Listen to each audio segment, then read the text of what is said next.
Hello दोस्तों, कैसे हैं आप सब। आज हमने जो न्यूमेरिकल एनालिसिस का 1 का कोर्स स्टार्ट किया हुआ है, आज उसका तीसरी वीडियो में बनाने लगा हूँ, तीसरा पार्ट होगा। तो इसमें हम पढ़ेंगे सेकंड मेथड जो है वो है क्राउड्स रिडक्शन मेथड। तो देखते हैं ये मेथड क्या होता है। इस मेथड में क्या है हमारे पास, Crout's matrix decomposition is LU decomposition. ठीक है, इसके मतलब दो तीन नाम है। पहला क्या है, क्राउड्स मैट्रिक्स डिकम्पोजिशन, और उसे हम क्या कहते हैं, LU डिकम्पोजिशन मेथड भी कहते हैं। ठीक हो गया। तो इसमें हमारे पास क्या होता है, हमारे पास ये लीनियर इक्वेशंस होती हैं। तो हमने करना क्या होता है, let A denotes the matrix of coefficients. वही हमारे पास बाकी सारी चीज़ें वही हैं। सिर्फ इसमें मेन चीज़ क्या याद रखनी है, जब हमारे पास एक सिस्टम ऑफ लीनियर इक्वेशंस आ गया, ये यहाँ पर जो जनरल बताया हुआ है, तो उसके नीचे क्या लिखा है, let A denotes the matrix of coefficients. ठीक है।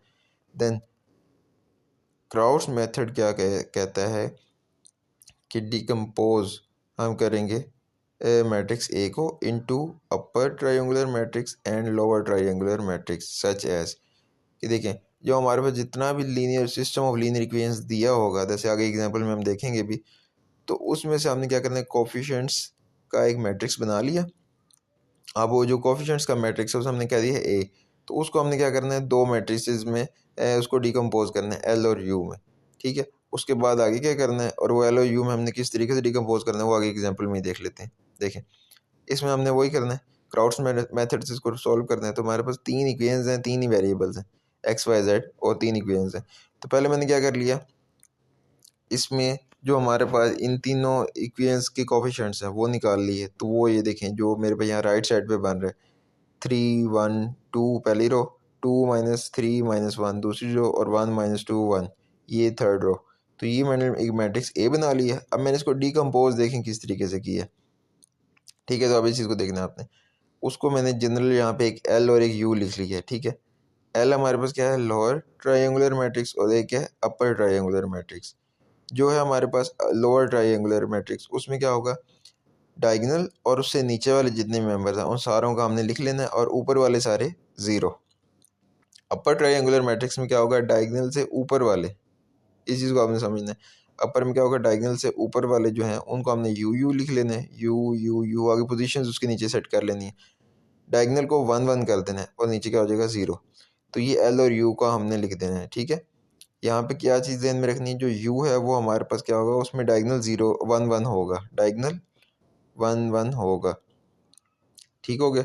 तो इसलिए हमने देखें यहाँ पे क्या लिखा हुआ है कि जो मैट्रिक्स ए है उसको हमने किन दो चीज़ों में डिवाइड की है, इनटू यूनिट अपर ट्रायंगुलर मैट्रिक्स। यूनिट हमने इसीलिए लिखा है क्योंकि यहाँ पे डायगोनल क्या है, 1 1 1।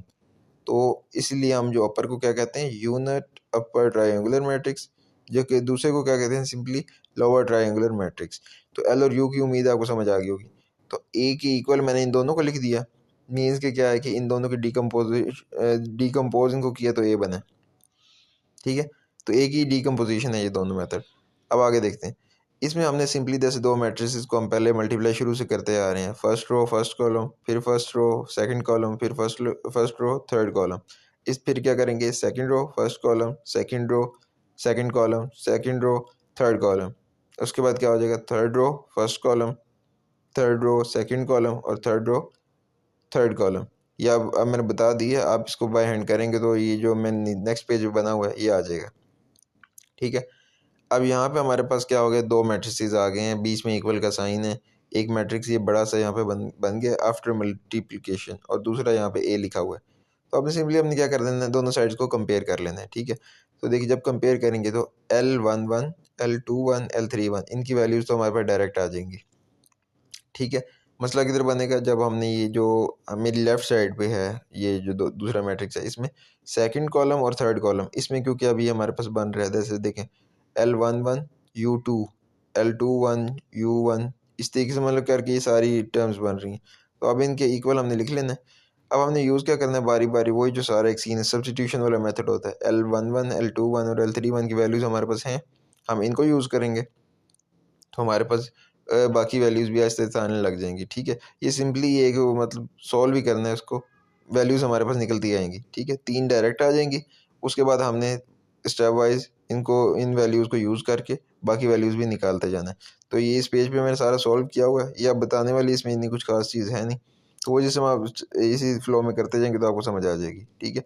तो मतलब क्या है कहने का कि ये जो सा मैंने लिखा हुआ है, देखें पेज के स्टार्ट में देखें लेफ्ट साइड पे तो ए मैट्रिक्स लिखा हुआ है, दूसरी साइड पे क्या लिखा हुआ है, ये सारा मैट्रिक्स। जब इस सारे की वैल्यूज़ निकल आएंगी ऊपर देखें, ये सॉल्यूशन से नीचे यहाँ लिखा हुआ मैंने अपर और लोअर में, जब मैंने डिकम्पोज किया था शुरू में, ए इज इक्वल टू अपर और लोअर ट्राइंगुलर मैट्रिक्स, तो उनमें जहाँ यू यू और एल था उनकी मेरे पास क्या आ गई, वैल्यूज़ आ गई सारों की। तो ये जब इस सारे प्रोसेस के बाद मैंने वैल्यूज़ निकाल ली एल और यू जितने भी हैं उनकी, तो वो मैं वापस जाके क्या करूँगा, पुट करूँगा।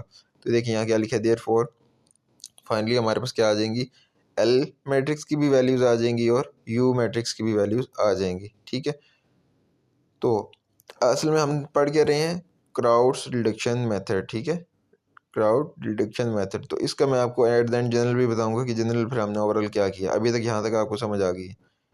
ठीक है, तो एल भी आ गया और यू भी मिल गया।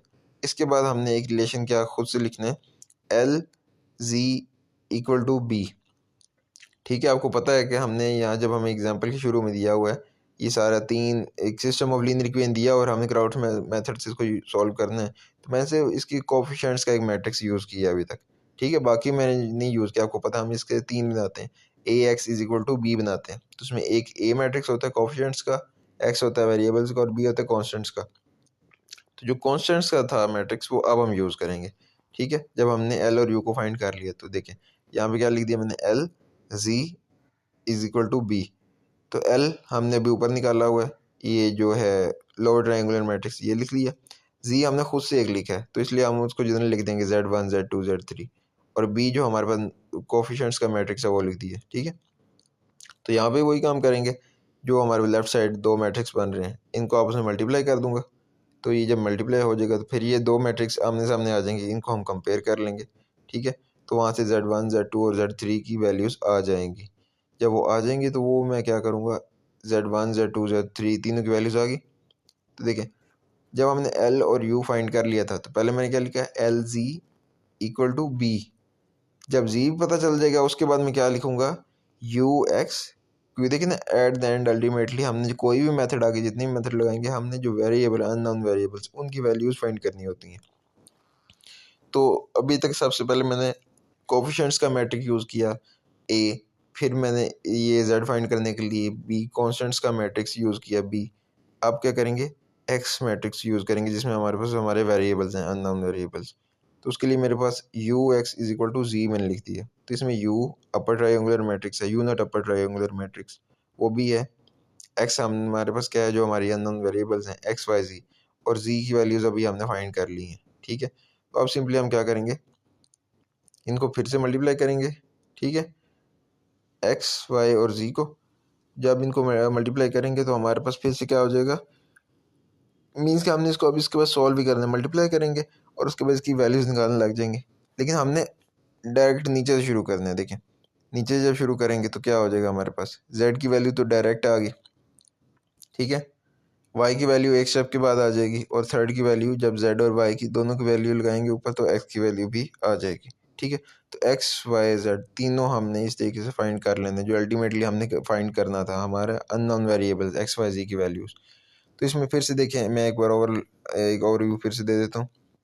हमने किया क्या, हमारे पास सिस्टम ऑफ लीनियर इक्वेशन एक दिया हुआ था, हमने क्या किया उसमें से कोफिशिएंट्स का मैट्रिक ए निकाला और साथ में हमने क्या कर दिया उसको एल और यू में डिकम्पोज कर लिया। इसका आपने खुद ही अब याद रखना है कि जो अपर होगा उसको यूनिट अपर में हमने करना है, नीचे वाले लोअर वाले सारे ज़ीरो हो जाएंगे, और जो लोअर वाला बनाएंगे उसमें अपर वाले सारे ज़ीरो हो जाएंगे।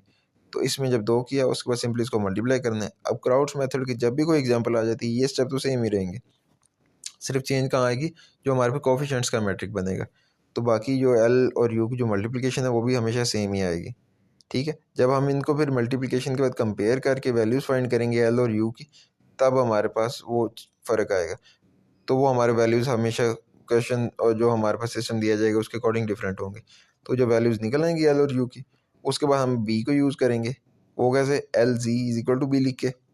ठीक है, वहाँ से हमारे पास जी आ जाएगा, और जी को फिर हम क्या लिखेंगे, U X is equal to G. तो वहाँ से हमारे पास एक्स की वैल्यूज़ आ जाएंगी। ठीक है, तो सिस्टम कोई भी हो मेथड हमारे पास सेम यही होगा। ठीक है, इसके बाद हम क्या कर रहे हैं, एक और चीज़ एक्स्ट्रा जो देख रहे हैं वो ये है, find inverse matrix bye crowds method. कि अगर मेरे पास एक, अभी तो हमारे पास ऊपर सिस्टम था ना, अब मैं क्या कह रहा हूँ कि कोई भी मैट्रिक्स है उसका हमने इन्वर्स देखना है। तो वो कैसे देखेंगे, क्राउड्स मेथड को यूज़ करके। तो चलें वो देखते हैं। मेरे पास एक मैट्रिक्स है ए, इसका मैंने क्या करना है, इन्वर्स मैट्रिक्स निकालना है। तो मैं इसको भी वैसे ही करूँगा, ए को मैंने एक साइड पे लिखा और इसकी दूसरी साइड पे क्या लिख दिया, अपर यूनिट अपर और लोअर मैट्रिक्स में क्या कर दिया, ट्रायंगुलर मैट्रिक्स में इसको डिवाइड कर दिया। ठीक है, तो उसके बाद वही मल्टीप्लिकेशन जैसे पहले की थी इन दोनों मैट्रिक्स की, अपर और लोअर की, वो कर दी। ए हमारे पास पहले है तो हमने दोनों साइड को जब कंपेयर करेंगे तो मेरे पास यू की भी वैल्यूज़ आ जाएंगी और एल की भी वैल्यूज़ आ जाएंगी। ठीक है, तो एल और यू मैंने क्या किया, यहाँ पे निकाल लिए। जब एल और यू मैंने निकाल ली यहाँ पे, तो अब देखिए मैं क्या करता हूँ, वो फाइंड दी इन्वर्स। क्योंकि हमने इन्वर्स निकालना है तो हम क्या करेंगे, एल और एल का इन्वर्स। हम ये तो जानते हैं ना कि एक मैट्रिक्स और उसी मैट्रिक्स का इन्वर्स जब उन दोनों को मल्टीप्लाई करते हैं तो आइडेंटिटी आ जाता है, हम ये तो हमारे पास हमें पता है। तो इसलिए हम क्या करेंगे, एल तो हमने अभी फाइंड कर लिया, एल मैट्रिक्स तो वो हमारे पास है। एल का जो इन्वर्स है वो हमें नहीं पता, तो इसलिए हमने उसकी जगह जनरल लिख दिया प्राइम्स के साथ। ठीक है, एल इन्वर्स आ गया हमारे पास। लेकिन हमें ये पता है कि जब एल और एल इन्वर्स को मल्टीप्लाई करेंगे तो आइडेंटिटी आएगा। तो फिर मैंने क्या लिख लिया, एल लिखा, एल इन्वर्स लिखा, उन दोनों को मल्टीप्लाई किया और साथ में क्या उसके इक्वल लिख दिया, आइडेंटिटी मैट्रिक्स लिख दिया। जब इन दोनों को मल्टीप्लाई करेंगे तो वो किसके इक्वल होगा, आइडेंटिटी मैट्रिक्स के।